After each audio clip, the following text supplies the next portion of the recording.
Just wanted to share something with you. Shaun King, who writes for the New York Daily News and who I follow on Twitter, and if you don't follow Shaun King on Twitter, do so. Shaun King is brilliant.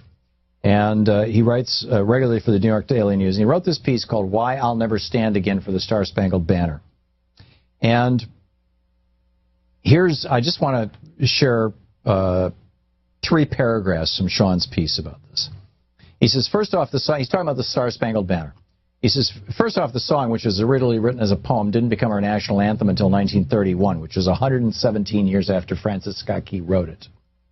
Most of us have no true idea what in the hell we've been hearing or singing all these years. But as it turns out, Key's full poem actually has a 3rd stanza, which few of us have ever heard. In it, he openly celebrates the murder of slaves. Yes, really. It goes like this.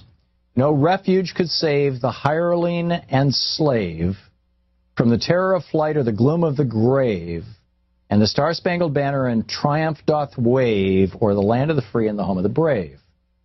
And then Shaun King goes on to explain what that means. He says, well, it's always been known that the song was written during American slavery, and that when those words about this nation being the land of the free didn't apply to the millions who had been held in bondage, few of us had any idea that the song itself was rooted in the celebration of slavery and the murder of Africans in America who were being hired by the British military to give them strength, not only in the War of 1812, but in the Battle of Fort McHenry in 1814.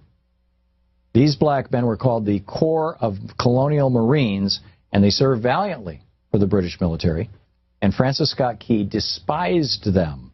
He was glad to see them experience terror and death in war, to the point that he wrote a poem about it, and that poem is now our national anthem. While I fundamentally reject the notion that anyone who owned other human beings was either good, moral, or decent, Francis Scott Key left absolutely no doubt that he was a stone-cold bigot. He came from generations of plantation-owning bigots. See, I don't call them plantations anymore. I call them concentration camps. But anyhow, they got wealthy off of it. Key, as District Attorney of Washington, fought for slavery and against abolitionists every chance he got.